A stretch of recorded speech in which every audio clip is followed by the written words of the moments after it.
Olá pessoas, tudo bem com vocês? Hoje, mais uma vez, venho aqui compartilhar uma palavra de Deus com vocês e espero que alcance a sua família, o seu coração, que alcance a sua vida de uma maneira bem sincera. Bem, no dia de hoje nós vamos conversar um pouco sobre a parábola do filho pródigo, mas que também deveria ser conhecida como parábola do pai amoroso. Ok? Então esse texto ele é muito conhecido, ele é muito usado, né? Você já deve conhecer, mas com o intuito também desse canal, né, dessas mensagens, será alcançar pessoas que ainda não ouviram a palavra de Deus, ou então estão ouvindo pela segunda, terceira vez até mesmo, ainda não estão muito bem ambientadas. Eu vou estar lendo o texto e aí eu vou estar entrando por uma contextualização e vou estar contando aqui para vocês. Bem, então esse texto ele se encontra em Lucas 15, do versículo 11 até o versículo 32, que diz o seguinte: Disse ainda um homem, ou melhor, disse ainda, um homem tinha dois filhos. O mais jovem disse ao pai: Pai, dá-me a parte da herança que me cabe. E o pai dividiu os bens entre eles. Poucos dias depois, já juntando todos os seus haveres, o filho mais jovem partiu para uma região longínqua e ali dissipou sua herança numa vida devassa. E gastou tudo. Sobreveio àquela região uma grande fome e ele começou a passar privações. Foi então empregar-se com um homem daquela região, que o mandou para seus campos cuidar dos porcos. Ele queria matar a fome com as bolotas que os porcos comiam, mas ninguém lhe dava. E caindo em si, disse: Quantos empregados do meu pai têm pão com fartura, e eu aqui morrendo de fome? Vou embora procurar meu pai e dizer-lhe: Pai, pequei contra o céu e contra ti. Já não sou digno de ser chamado teu filho. Trata-me como um dos teus empregados. Partiu então e foi ao encontro de seu pai. Ele ainda estava ao longe, quando seu pai viu-o e encheu-se de compaixão. Correu e lançou-se-lhe ao pescoço, cobrindo-o de beijos. O filho então disse-lhe: Pai, pequei contra o céu e contra ti. Já não sou digno de ser chamado teu filho. Mas o pai disse aos seus servos: Ide depressa, trazei a melhor túnica e revesti-o com ela, pondo-lhe um anel no dedo e sandálias nos pés. Trazei o novilho cevado e matai-o. Comamos e festejamos. Pois este meu filho estava morto e tornou a viver. Estava perdido e foi reencontrado. E começaram a festejar. Seu filho mais velho estava no campo. Quando voltava, já perto de casa, ouviu música e danças.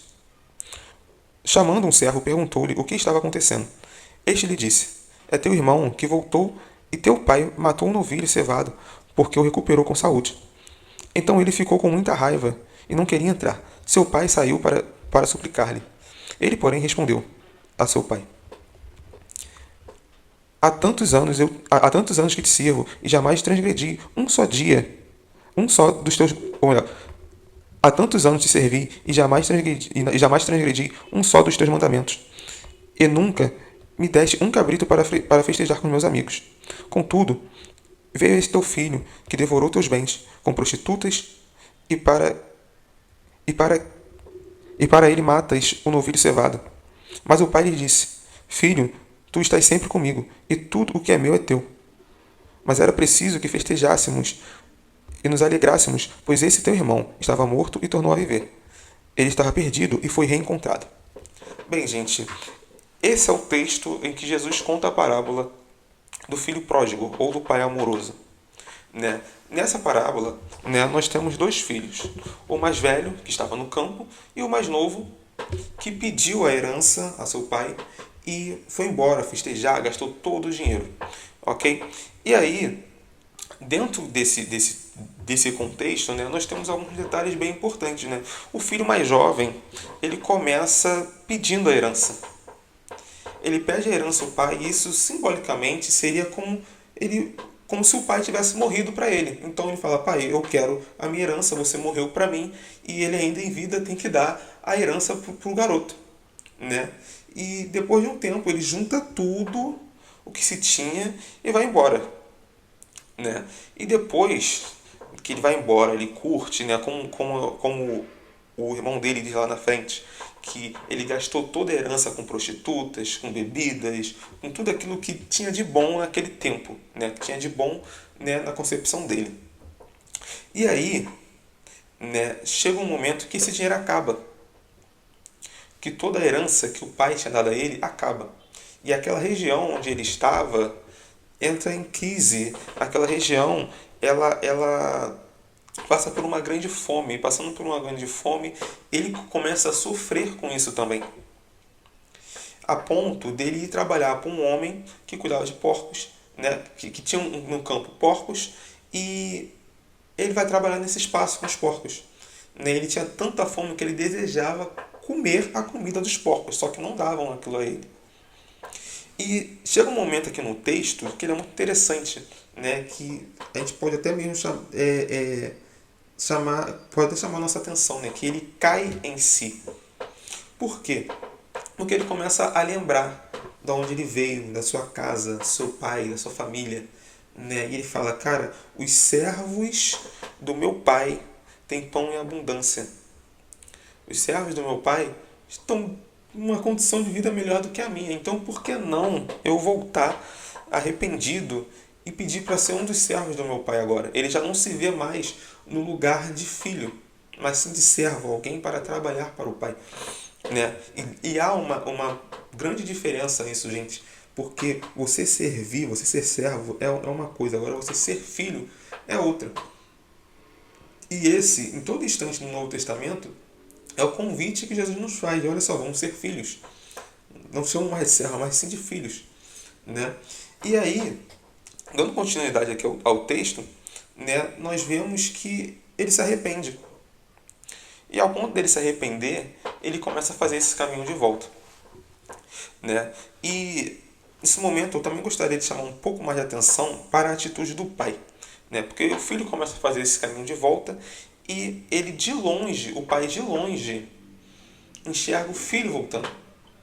Né? Mas lá no início do texto, a Bíblia ela não retrata, né? O autor aqui ele não fala de se o pai teve uma conversa com o filho, se tentou convencer ele a não ir, se ele falou, poxa filho, você não precisa fazer isso aqui, você tem tudo, você pode fazer suas festas com seus amigos, você pode, né, receber pessoas, você pode aproveitar de tudo isso que eu tenho, porque como ele disse para o filho mais velho, tudo que é meu é teu, ele também podia ter dito isso para o filho mais novo, e o filho simplesmente não quis ouvir. Né? E aí o pai, ele simplesmente ele dá herança, né, pelo texto, o pai dá herança sem questionar, sem nada. E quando o filho está voltando, o texto diz que estava ainda longe. Né? A distância a gente não sabe. Mas quando o pai o viu de longe, foi correndo até ele. Pulou no seu pescoço, o beijou, o abraçou. Né? E aí chama um servo daqui, chama um servo dali. Mas o texto ele traz uma coisa muito interessante. Por quê? Por o pai ter visto ele de longe, quer dizer que o pai já estava esperando ele. O pai já estava aguardando o filho. Então, vamos dizer que assim, toda manhã ou todo fim de tarde, o pai ele ia para um espaço da casa ficar olhando para ver se o filho já estava voltando. Né? É um pai que sente saudade. É um pai que ama o seu filho. Independente de qualquer coisa. A gente pode ver que é isso, independente de qualquer coisa. Porque, como eu disse, o filho, o que ele fez era como se o pai tivesse morrido para ele. E dentro daquela cultura, se você fizesse uma coisa dessa, né, quando o filho estava voltando, corria o risco dos servos do pai acabarem matando ele. De tão grave que é a coisa que o filho acabou fazendo. Ok? E aí, dando continuidade, né, nós vemos, cara, que tem uns detalhes muito, muito interessantes. Que, além do pai estar à espera do filho, esse filho, ele é uma pessoa corajosa. Uma pessoa até mesmo de caráter.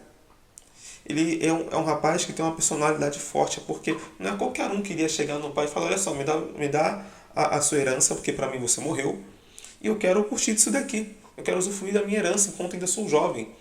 Vai que você morre só quando já estiver bem velho, aí eu também já vou estar coroa.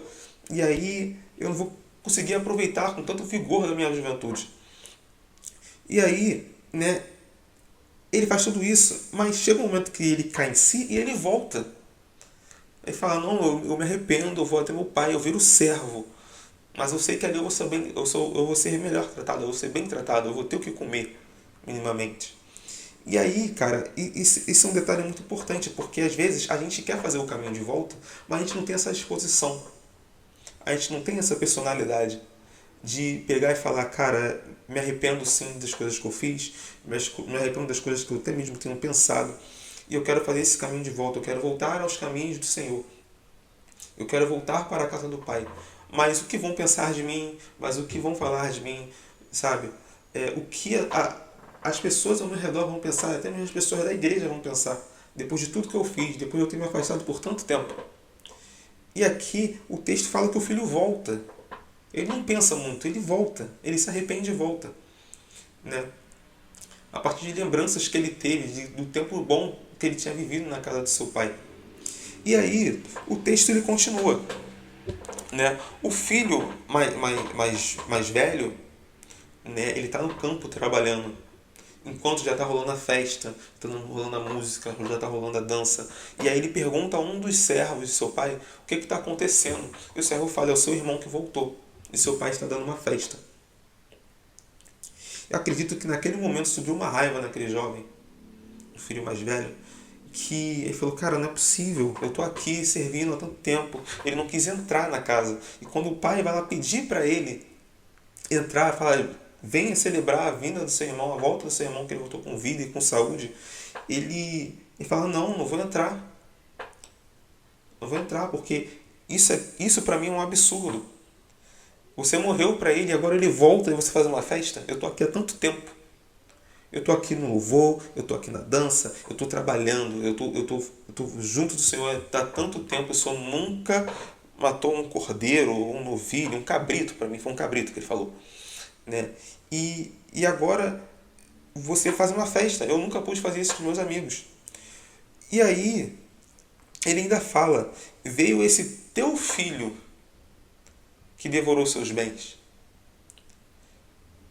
Aqui nesse verso fala, no verso 30, olha só. Contudo, veio esse teu filho que devorou teus bens com prostitutas e para ele matas um novilho cevado.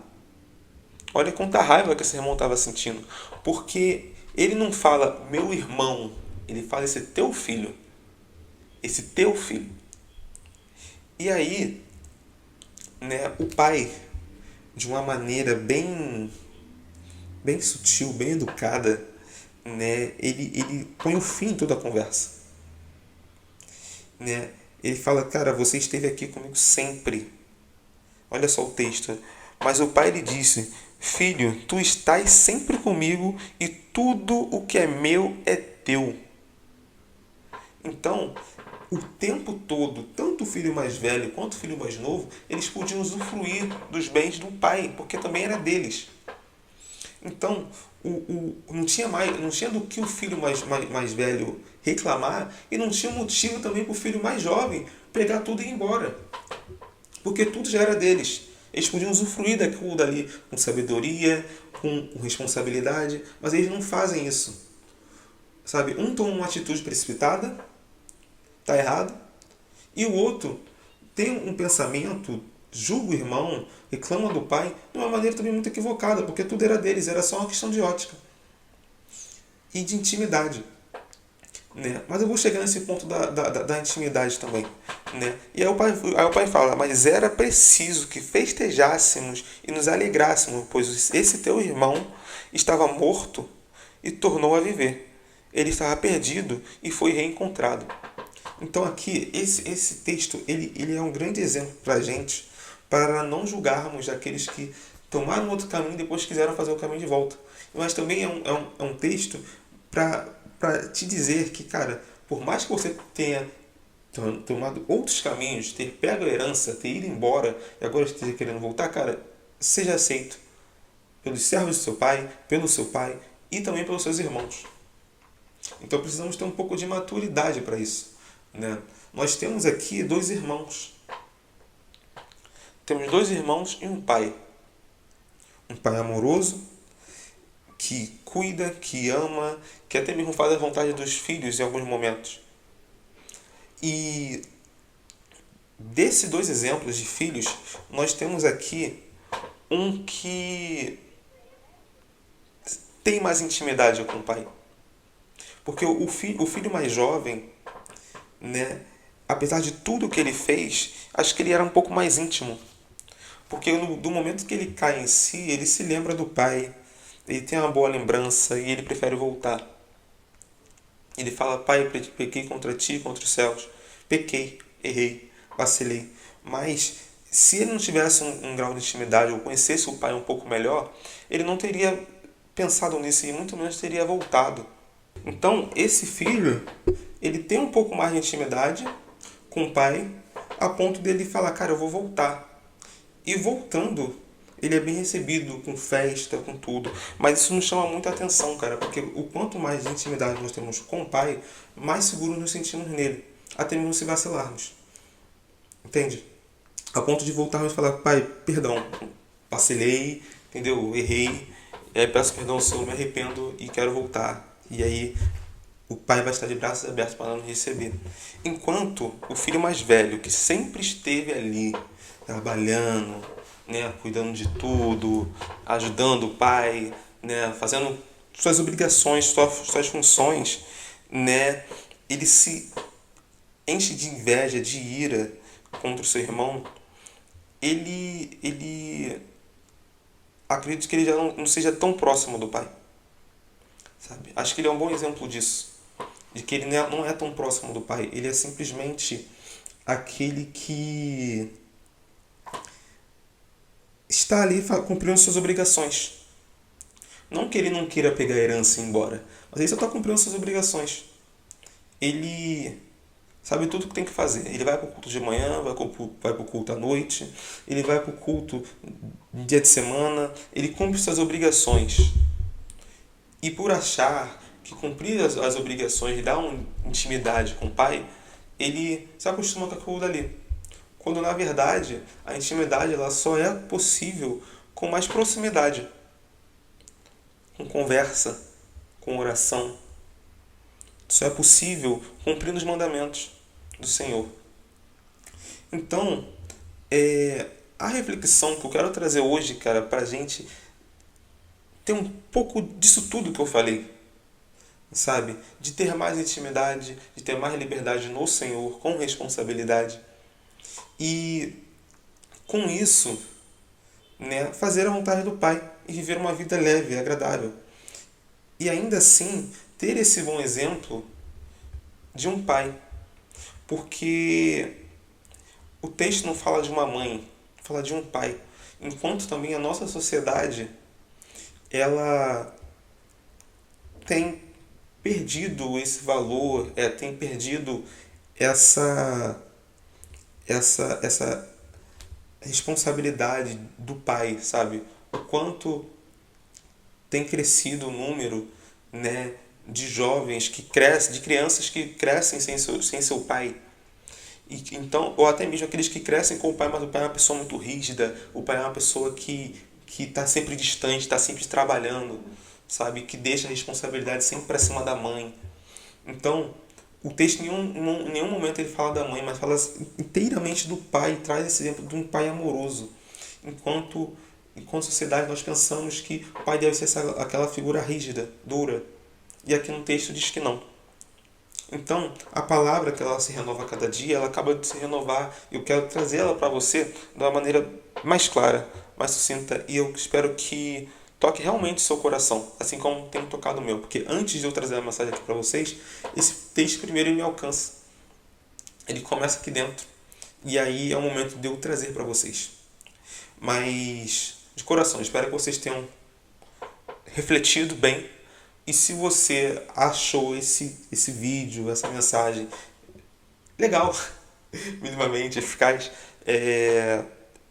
eu convido vocês a deixarem o seu gostei e também peço para que se inscrevam no canal, beleza? Lembrando que o dízimo e a oferta aqui dentro desse espaço é o seu gostei e a sua inscrição, beleza? Então não vai doer nada, é só você colocar aí, ó, inscrever. A meta é a gente chegar a 100 inscritos aqui nesse canal até o final do ano. Já temos com 72 inscritos. E vamos chegar até 100, se Deus quiser. Beleza? Então, que Deus te abençoe, guarde seu coração, guarde sua família e que você tenha um ótimo final de semana, uma ótima semana, para a honra e glória do Senhor. Beleza? Então, até mais. Beijo. Desculpa pelo problema técnico, que foi a falta de luz aqui em casa. Valeu? Tamo junto.